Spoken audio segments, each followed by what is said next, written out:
Welcome everybody to the channel learn for exam. My name is Abhishek Kapoor. आपके लिए मैं एक बहुत और इम्पोर्टेंट वीडियो ले आया हूँ। बहुत डिमांड थी स्टूडेंट की, सर आपने टॉपिक्स तो करा दिए, चाहे हिस्ट्री के हो, पॉलिटी के हो, बट अब थोड़े मिक्स क्वेश्चन ले गया हो जो कि आपके लिए इंपॉर्टेंट रहेगा। अब सिर्फ 10 दिन रह गए हैं आपके सीमैट के लिए, तो अब जितने भी क्वेश्चन आएगी की सीरीज आती रहेगी, जितने भी वीडियोज आएंगी, चाहे आपकी एलआर की हो, चाहे लॉजिकल रीजनिंग की हो, सब में ऐसे टॉप 20 या टॉप 30-40 क्वेश्चंस मैं आपके लिए कराता रहूंगा, जो आपको करना बहुत इंपॉर्टेंट है अगर आप सीरियस हो अपने सीमैट एग्जाम को लेके। प्लस जितने भी क्वेश्चंस कराऊंगा, पिछले साल के 3-4 पेपर एनालाइज तो मैं ऑलरेडी कर चुका हूं, प्लस और कोई हार्ड लेवल ऑफ डिफिकल्टी के तो मैं कराऊंगा, बिकॉज अब आप देख सकते हो कंपटीशन इतना इंक्रीज हो रहा है, इतने बच्चे फॉर्म भर रहे हैं, लेकिन सीट्स उतनी की उतनी है कॉलेजेस के अंदर। दैट मीन्स कि हो सकता है सीमैट इस साल के एग्जाम को थोड़ी डिफिकल्टी बढ़ा दे, तो क्वेश्चंस आपके वैसे ही कवर होंगे कि वहां आप कम से कम एक दूसरे का मुंह ना देख के आपने प्रिपरेशन कर रखी हो। पूरी वीडियो देखना अगर आप इंपॉर्टेंट क्वेश्चन सारे जानना चाहते हो,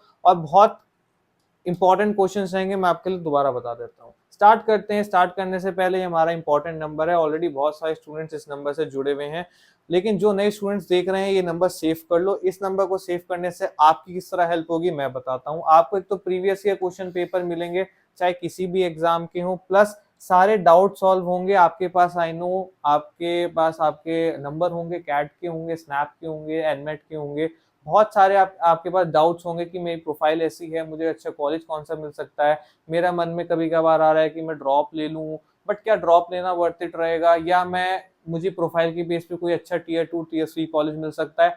हर ऐसे डाउट को हर बच्चा या तो गूगल पे सर्च करता है या काउंसलर्स के पास जाता है, दैट्स ग्रेट। बट वो जो काउंसलर्स के पास जाता है, आजकल इतने फ्रॉड्स हो रहे हैं कि आपके पास इतनी कॉल्स आती होंगी सुबह से शाम की, इसमें कर लो उसमें कर लो। ऐसे फ्रॉड से बचना इंपॉर्टेंट है। किसी सेफ हैंड्स में जाओ, ऐसे बंदे से पूछो जिसके पास कई साल का एक्सपीरियंस प्लस एक वेरीफाइड डेटा है, जो कि हम सिर्फ कॉलेज उनके स्टूडेंट से लाते हैं। दैट मीन्स कि जो इन्फॉर्मेशन आपको इस नंबर पर मिलेगा सब जेन्युइन रहेगा। स्टार्ट करते हैं। पहला सवाल देखते हैं, हमारा पहला सवाल क्या कहता है।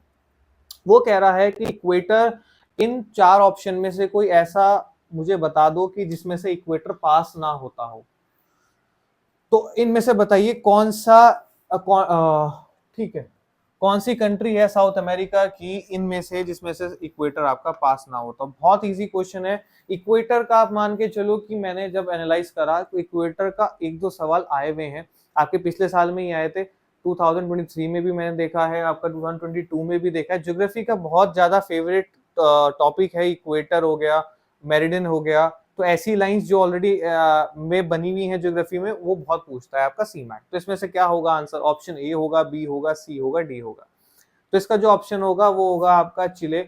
अब ये जो कंट्री है इसके अंदर ये पास नहीं होता, बट तीनों में होता है, आपका कोलंबिया में होता है, ब्राजील में होता है, इक्वेडर में होता है। ठीक है, तो ऑप्शन क्या आएगा? ऑप्शन नंबर ए आएगा, जिसमें वो पास नहीं होता। सेकंड पे आते हैं। सेकंड कह रहा है ऐसा कौन सा ओशन है जिसे रिंग ऑफ द, जहां पर ring of the fire located है। बहुत इंपॉर्टेंट है, पहले तो रिंग ऑफ द फायर पता होना चाहिए। इसे रिंग ऑफ द फायर क्यों कहा जाता है? इसमें क्यों कहा जाता है? बिकॉज 70% से ज्यादा earthquake plus volcanic activities, eruptions कह लो या एक्टिविटीज कह लो, यहाँ बहुत ज्यादा होती है। 70 तो मैंने एक लिमिट के लिए कह दिया, लेकिन प्लस में ही रहता है, 90 तक पहुंच जाता है। तो 70 प्लस रहता है, इसलिए से रिंग ऑफ फायर कहते हैं। अब इसका क्वेश्चन का क्या कह रहा है कि कौन से ओशन के रीजन में ये पाया जाता है, कहाँ पे ये लोकेटेड है। तो इंडियन है, अटलांटिक है, आर्टिक है, पैसिफिक है। इंडियन तो नहीं हो सकता, राइट, और आपका अटलांटिक भी नहीं हो सकता। तो मैंने आपको केबीसी की तरह 50-50 की लाइफलाइन दे दी है। अब आपको या तो ये या ये, बहुत बच्चों ने ऑलरेडी करा होगा, तो क्या होगा इसका आंसर? इसका आंसर है हमारा option number A, the Pacific Ocean. Third पे आते हैं। थर्ड है which of the following continent has the largest percentage of plains in its total area. मतलब जितना भी एरिया है कॉन्टिनेंट का, उसमें से सबसे ज्यादा परसेंटेज प्लेन्स की है। तो इनमें से ऐसा कौन सा कॉन्टिनेंट है? आपका यूरोप है, साउथ अमेरिका है, नॉर्थ अमेरिका है, या आपका एशिया है? ऐसे वाले क्वेश्चन आप डायरेक्ट या तो जब क्लास के बाद पीडीएफ ले सकते हो, वरना अपना नोट कर सकते हो एक प्लेन पेपर बना के। तो इसका जो आंसर होगा वो आपका यूरोप, ऑप्शन नंबर ए। ठीक है, नेक्स्ट पे आते हैं। नेक्स्ट है हमारा कि विच of the following mountains is the highest mountain peak in the Europe. अब ये जो माउंटेन्स आपके सामने लिखे हुए हैं जो ऑप्शन में है, इनमें से कौन सा हाईएस्ट माउंटेन पीक है आपका यूरोप में? इनमें से मैं समझ सकता हूँ कि दो के नाम तो सबने सुने होंगे, एक है आपका मैकिनली, एक है आपका किलीमंजारो। किलीमंजारो तो नहीं है, यूरोप तो छोड़ दो, ठीक है। और मैकिनली, दोनों जो सुने से दोनों ही निकल गए हैं। दोबारा 50-50 में आपका ऑप्शन ए या ऑप्शन सी बचा है। तो आपको याद करने के लिए, याद आप रहे आपको, इसलिए एक ट्रिक बताता हूँ कि देखो यूरोप की मांग रहा है और हाईएस्ट पीक मान रहा है, तो ई फॉर यूरोप है, ई फॉर एल्ब्रस है, तो इसका ऑप्शन है ऑप्शन नंबर सी। ये हर जगह लागू नहीं होता, सिर्फ आपको याद, अच्छे से याद रहे, बिकॉज देखो ज्योग्राफी ना एक बहुत वास्ट टॉपिक है, तो आपको वहां पे सिर्फ ज्योग्राफी तो नहीं करनी, या आपको जीके तो नहीं करनी, आपको और भी टॉपिक है उस पर भी ध्यान रखना है। अब ऐसे क्वेश्चन में जितना ज्यादा ट्रिक आप यूज करके याद रख लो, दैट इज गुड, बिकॉज 10 दिन में भी क्या, एक महीना भी होता तो करना बहुत मुश्किल था याद रखना। तो एल्ब्रस से आप याद रख सकते हो यूरोप से, कि यूरोप में भी ई आता है, वैसे एल्ब्रस में ई आता है, तो आप हाईएस्ट पीक याद ऐसे रख सकते हो। नेक्स्ट पे आते हैं। नेक्स्ट है डेथ वैली। डेथ वैली के बारे में बहुत बच्चों ने सुना ही होगा, इसका आंसर ऑलरेडी मैं ऑप्शन ना भी पढ़ूं तो बच्चों को पता ही होगा कि जॉर्डन है, इंडोनेशिया है, ऑस्ट्रेलिया है, या जो सबसे बड़ा लिखा है United state of America. Obviously हमारा ऑप्शन नंबर वी है, द यूएसए, ठीक है। डेथ वैली सबने सुना ही होगा। नेक्स्ट पे आते हैं। नेक्स्ट है हमारा हमारा आ रहा है दिल्ली सल्तनत से क्वेश्चन, जिसकी मैंने एक पूरी डेडिकेटेड वीडियो बना रखी है इसी चैनल पे, जिसके अंदर मैंने आपका हर रूलर, उन्होंने कौन सी ईयर से कौन सी ईयर स्टार्ट करा, किसका लॉन्गेस्ट टेन्योर था, कितने रूलर थे किसी भी डायनेस्टी के अंदर, क्या क्या बनाया, क्या क्या खोया, कैसे कैसे मरे, क्या रियल नेम था, सब उसके अंदर वीडियो के अंदर, एक ही वीडियो में पूरी दिल्ली सल्तनत आपकी कवर है। अगर आप पढ़ना चाहते हो तो वो देख सकते हो, ठीक है। उस वीडियो पे काफी बच्चों ने हमें अच्छे अच्छे लाइक करे हैं, अच्छे अच्छे कमेंट करे हैं, काफी थैंक यू बोला है, उन सब के लिए थैंक यू कि आपको अच्छा लगा हमारा कंटेंट। तो इसका आंसर क्या होगा, लॉन्गेस्ट डायनेस्टी किसकी होगी? तो लॉन्गेस्ट डायनेस्टी जो होगी हमारी होगी तुगलक डायनेस्टी की, ठीक है। अब सैयद डायनेस्टी जो था, मैं सबके एक बार बता देता हूँ कि देखो जो तुगलक डायनेस्टी के, इन सब के ना फाउंडर बहुत इंपॉर्टेंट होते हैं। आप और कुछ पढ़ो ना पढ़ो, फाउंडर सबसे पहले इंपॉर्टेंट होता है पढ़ना। देखो सैयद डायनेस्टी जो थी ना, इसके जो फाउंडर थे वो थे खिज्र खान, ठीक है। खिज्र खान जो थे, इन्होंने क्या कहा था, देखो मैं रूलिंग वाला तो बंदा हूं नहीं, मैं एक रूलर नहीं बन सकता, ना मैं डायनेस्टी चला सकता हूं, इसलिए मैं टर्मिनेशन लेटर देता हूं अपना, ठीक है। तो उस ये वो वाली डायनेस्टी है जिसके अंदर ज्यादा कुछ हुआ नहीं, और इसमें से क्वेश्चन भी इतना नहीं आता, बस इसके फाउंडर रूलर आते हैं भाई खिज्र खान, ठीक है। अब तुगलक डायनेस्टी हमारी सबसे लॉन्गेस्ट टाइम की डायनेस्टी थी। अभी कहाँ, कब से लेके कब तक थी ये भी जानना इंपॉर्टेंट रहेगा। तो ये 1320 से आपका 1414 थी,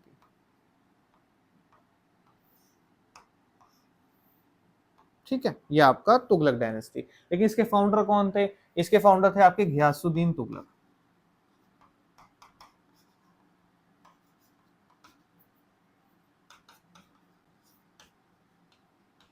घियासुद्दीन तुगलक, ठीक है। ये फाउंडर थे आपके तुगलक डायनेस्टी। खिलजी डायनेस्टी के कौन से रूलर थे? ये अलाउद्दीन थे, जलालुद्दीन थे, अलाउद्दीन थे। दोनों का नाम सिमिलैरिटी होता है, बच्चे कंफ्यूज होता है, इसलिए ध्यान रखना।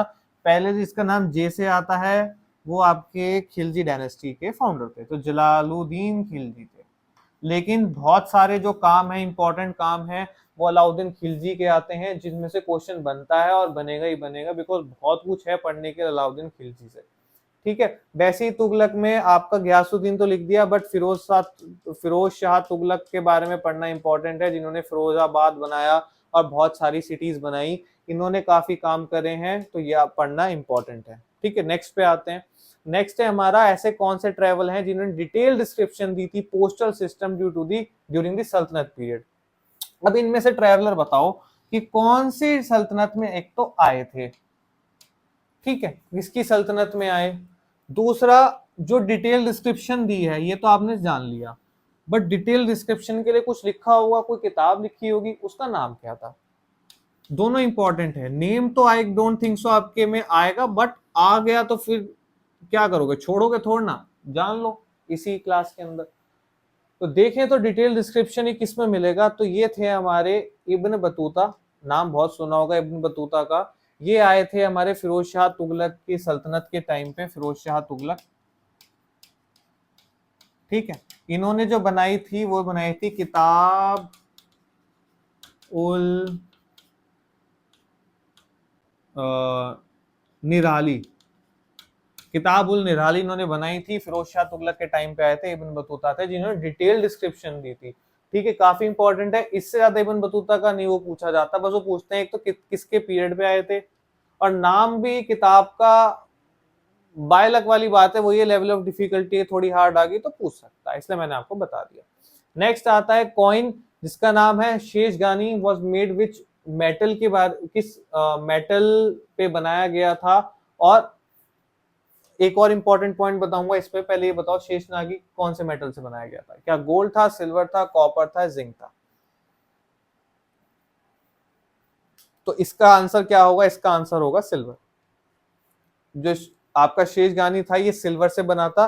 प्लस अगर आपने नाम सुना हो जित्तल का, जो कि मैंने दिल्ली सल्तनत में पढ़ा है, जित्तल जो कॉइन है वो कॉपर कॉइन था, जो कि बनाया था इल्तुमिश ने। इल्तुमिश बहुत इंपॉर्टेंट रूलर है स्लेव डायनेस्टी का। ठीक है, इनकी बेटी थी रजिया खान। इल्तुमिश के बारे में पढ़ना इंपॉर्टेंट है। इन्होंने क्या करा था, इन्होंने आपका जो कुतुब मीनार दिल्ली में आप देख रहे हो वो पूरा कंस्ट्रक्ट करवाया था इल्तुमिश ने। स्टार्टिंग नींव किसने रखी थी, फाउंडेशन, वो इनसे पहले के रूलर थे। ठीक है, जिन्हें ऐबक कहा जाता है। इल्तुमिश ने पूरा कराया था कुतुब मीनार। इन्होंने पॉइंट बनाया था जित्तल जो था कॉपर का, और एक कॉइन बनाया था टंका जो था सिल्वर का। दो कॉइन बनाए थे, याद रख लेना, टंका और जित्तल। जित्तल जो कॉपर था, अब जो ये शेषनागी है ये 7 जित्तल के इक्वल है। ये बस एक ऐसा प्लस पॉइंट आपको बता रहा हूं कि 7 जित्तल के, इल्तुमिश ने जित्तल बनाया था उसके 7 जित्तल के इक्वल है एक शेषगानी जो कि सिल्वर का कॉइन है। ठीक है, आपको इन्फॉर्मेशन पता लग गई। इल्तुमिश के बारे में और जानना चाहते हो, just go to that video in our playlist, वहां पे आपको दिल्ली सल्तनत, मुगल एम्पायर सब कवर मिलेगा। नेक्स्ट पे आते हैं। नेक्स्ट से दोबारा रिपीट हो गया, कोई बात नहीं, छोड़ दो, करना है दोबारा कर लो, प्रैक्टिस आपकी होगी। नेक्स्ट पे आते हैं। ऑथर निकालना है आपका, बहुत इंपॉर्टेंट किताब है ये, नॉवल कह लो, किताब कह लो, कुछ भी कह लो, याद रखने के लिए। आपकी तबयकत एक अकबरी, ये इनके ऑथर कौन थे, ये ऑथर और नॉवल वाले सवाल आने इंपॉर्टेंट हैं, आएंगे हिस्ट्री पॉइंट ऑफ व्यू से, ये चीज तो आप याद रख ही लेना, ये टिप्स पे होनी चाहिए। इसका ऑथर कौन था, अमीर खुसरो। बहुत बच्चे इसका ऑप्शन लगा देते हैं, ये हमने जो हमारा व्हाट्सएप चैनल है, हमने यही क्वेश्चन दिया था आपका एमसीक्यू फॉर्मेट में एज अ प्रैक्टिस। हम रोज 10-12 क्वेश्चन देते हैं, इससे आपकी प्रैक्टिस हो। ज्वाइन नहीं करा वो भी ज्वाइन कर लेना, मैं आपको क्यूआर कोड दे दूंगा। पर सबने ना अमीर खसरो लगाया था क्योंकि उसका नाम बहुत बच्चों ने सुना, बट नहीं, अकबरी का अमीर खसरो नहीं है, इसका आंसर है निजामुद्दीन अहमद। क्या है, निजामुद्दीन अहमद। तो याद रख लेना अब ऑथर इस अकबरी जी का ये है निजामुद्दीन अहमद, अमीर खुसरो नहीं है। नेक्स्ट पे आते हैं। नेक्स्ट है हमारा, which of the following said that the purest form of Hinduism is contained in the Upanishad. बहुत इंपॉर्टेंट लाइन है ये, मैंने ऑलरेडी लाइन कवर करा रखी है आपकी हिस्ट्री वाली वीडियोस के अंदर। ठीक है, अब ये जो ये इनमें से किसने कहा है, राजा राम मोहन रॉय जी ने कहा है, स्वामी दयानंद सरस्वती जी ने कहा है, स्वामी विवेकानंद जी ने कहा है, बाल गंगाधर तिलक ने कहा है। बहुत इंपॉर्टेंट है। एक आपकी हेल्प करने के लिए, वैसे आप आंसर दे ही दोगे, बट आपकी हेल्प करने के लिए मैं बता दूं, जो इसका आंसर है ऑप्शन का, उन्होंने ब्रह्मो समाज की भी स्थापना की थी। किस समाज की स्थापना की थी, ब्रह्मो समाज की। अब हमें बता दो कि भाई ब्रह्मो समाज की किसने स्थापना करी और ये लाइन किसने कही, दोनों एक ही बंदा है, दोनों में से मुझे बताओ कि ये चीज किसने कहा था। ये थे आपके option number B, Raja Ram Mohan Roy, option number B. ठीक है, याद रखना, purest form of Hinduism in Upanishad और ब्रह्मो समाज, राजा राम मोहन रॉय जी। नेक्स्ट पे आते हैं, in which of the following year did the Deoband movement start. Deoband movement बहुत इंपॉर्टेंट है। ठीक है, ये आपका कासिम जी ने, मोहम्मद कासिम जी ने शुरू करा था। कौन से ईयर में शुरू करा था ये आप मुझे बताओगे, 1880, 1845, 1866 या 1885। इंपॉर्टेंट है ये मूवमेंट, बताइए। तो सब बच्चों ने इसका आंसर दे दिया होगा, तो इसका आंसर क्या है, 1866, जब ये देवबंद मूवमेंट स्टार्ट हुआ था। नेक्स्ट पे आते हैं। नेक्स्ट है बहुत इंपॉर्टेंट सवाल फ्रॉम द मॉडर्न हिस्ट्री।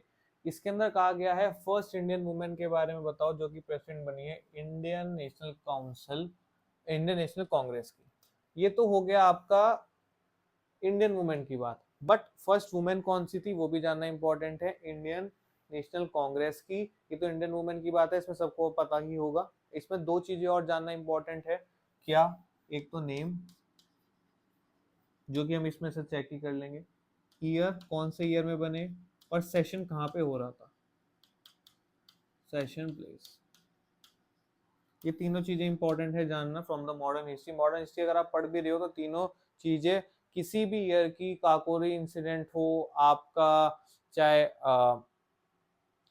1905 1905 हो गया, 1906 लखनऊ पैक्ट हो गया, कुछ भी हुआ, उसकी आपको तीनों चीजें पता होनी चाहिए। ठीक है, अब इसकी बात करें तो ऑप्शन नंबर सी है हमारी सरोजनी नायडू। अब हमें पता लग गया नेम तो सरोजनी नायडू है।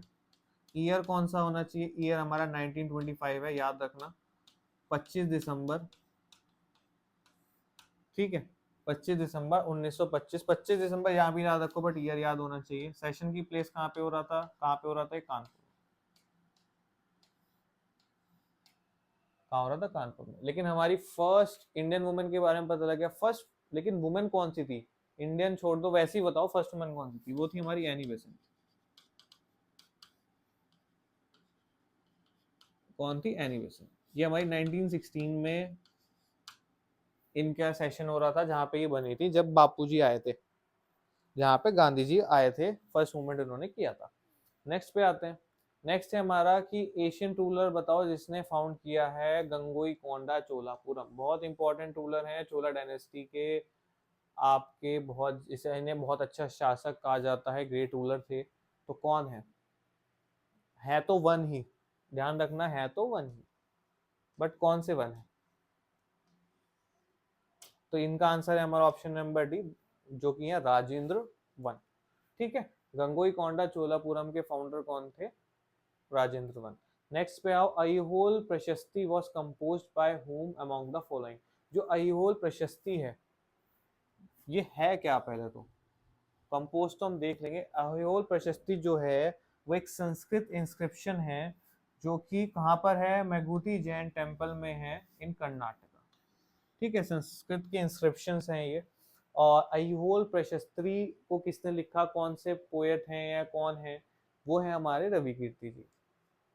ऑप्शन नंबर बी रवि कीर्ति जी। अभी कोर्ट पोएट हैं, ठीक है, अभी अगर पोएट होंगे तो किसी के तो राज्य में या किसी के शासक के अंदर तो होंगे ना। तो रवि कीर्ति जो थे हमारे कोर्ट पोएट थे, कहाँ पे, पुलकेशिन सेकंड पे। कहाँ पे थे, पुलकेशिन सेकंड में कोर्ट पोएट थे। ये हो गए हैं आपके टोटल 15 क्वेश्चन की सीरीज जो कंप्लीट हुई है। अब ऐसी बहुत सारी सीरीज तो आती रहेगी, प्लस ये नंबर मैंने ऑलरेडी आपको दिया था, दोबारा बता रहा हूँ, आपका कोई भी डाउट हो इसी नंबर पे पूछो, प्लीज अपने डाउट सॉल्व करो। या क्योंकि हम जो भी डाउट आपके सॉल्व करते हैं फ्री ऑफ कॉस्ट है, जब कोई पैसा नहीं है पूछने का, आपके डाउट सॉल्व करने का, तो आप आराम से डाउट पूछ सकते हो, कोई दिक्कत नहीं है, सारे डाउट सॉल्व होंगे। हमारी टीम बहुत साल के एक्सपीरियंस और वेरीफाइड डेटा के साथ आपके सारे आंसर देगी। ये वही व्हाट्सएप चैनल जिसकी मैं अभी बात कर रहा था, ये हमारा व्हाट्सएप क्यूआर कोड है, इसे स्कैन कर लो। स्कैन करने के बाद आप सीधा इस चैनल पे पहुंच जाओगे। ठीक है, इस चैनल पे आप पहुंच जाओगे। और इस चैनल पे अभी भी ऑलरेडी कितने बंदे हैं मैं वो भी बता देता हूँ आपको, आपको अच्छा लगेगा इसलिए आप ज्वाइन भी करोगे। Above than 5000 students already enrolled हैं इस चैनल के अंदर, जिसके अंदर ऐसी क्वेरीज तो होती हैं, प्लस गुरप्रीत सर इसके अंदर डायरेक्ट और क्विक अपडेट देते रहते हैं रिगार्डिंग द एनमैट सीमैट। कोई भी एग्जाम जैसे लाइव तो करते ही हैं, बट अपडेट पहले दे देते हैं, जो कि इंपॉर्टेंट होता है हर स्टूडेंट को जानना। इसलिए क्यूआर कोड स्कैन कर लोगे, आपको अपडेट्स भी मिलेंगी, ऐसे क्वेरीज ऐसे टॉपिक्स के क्वेश्चन बेस्ड आपको वो भी मिलेंगे क्वेश्चंस। ठीक है, वीडियो अच्छी लगी हो तो लाइक करना, शेयर करना, सब्सक्राइब करना मत भूलना, बिकॉज सब्सक्राइब करोगे तो ऐसी वीडियो जो रोज डलने वाली हैं या आ रही हैं वो आपके पास आती रहेंगी एकदम टॉप पे।